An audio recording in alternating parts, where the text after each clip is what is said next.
Ether Expose with your host Claire, bringing you all the Ethereum gist that went down last week. Whether you're in for the code or you're just here for the vibes, there's an update for you. Let's get it. Coming in hot, Rolling Stone was convicted of conspiracy to operate an unlicensed money transmitting business, leading up to 5 years in prison. However, the jury couldn't decide on the other charges, such as money laundering and sanctions violation, leaving open room for further prosecution. Sometime during the week, the SEC released a statement stating that liquid staking tokens are not securities under the US law. It was stated that these tokens act as receipts for staked assets and rewards, allowing users to use them in DeFi without unstaking. This statement brings clarity to protocols like Lido, Rocket Pool, and third-party providers like Coinbase. Moving over to the research corner, the Opera Devs consensus call number 162 was focused on Fusaka DevNet progress, with DevNet 4 Live simulating 10% of mainnet to test blob throughput and client stability. A phased blob per block rollout is planned from the 15th December to early 2026, gradually increasing capacity.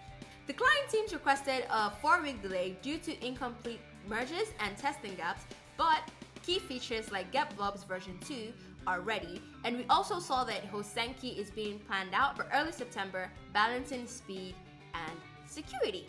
The headliner for Glamsterdam was confirmed during the call, and it was finalized that EPPS would be moving up to the Glamsterdam update, but Fossil would be deferred for further testing. The Ethereum core developers shared key L1 scaling updates. The block gas limit was raised to 45 million, targeting 100 million soon. Clients now support partial history expiry to cut disk usage. Upcoming upgrades would add block level access lists for faster processing, and they do have long-term plans to include ZK EVM proofs for efficiency. Now, onto the juicy stuff. Ecosystem drama. Chainlink launched its Link Reserve, an on-chain contract seeded with $1 million worth of Link from service fees and enterprise revenue with an aim to support the network growth. ETH finally hit 4K.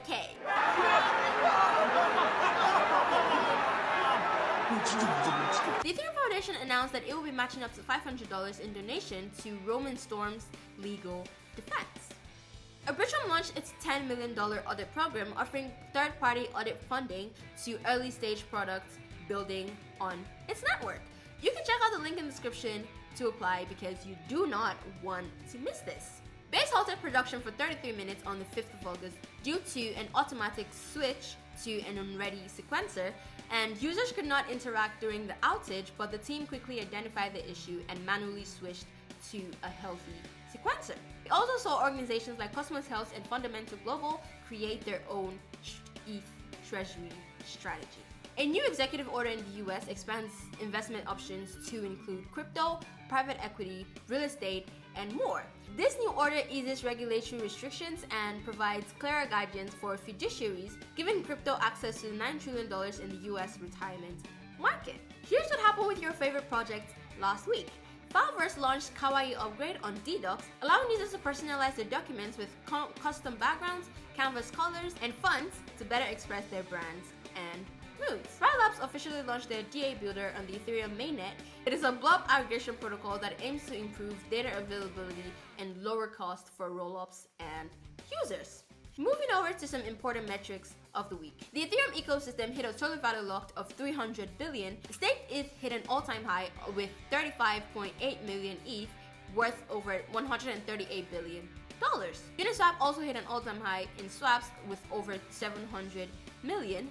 And last but not least, we also saw ETH hit an all-time high on daily transaction counts.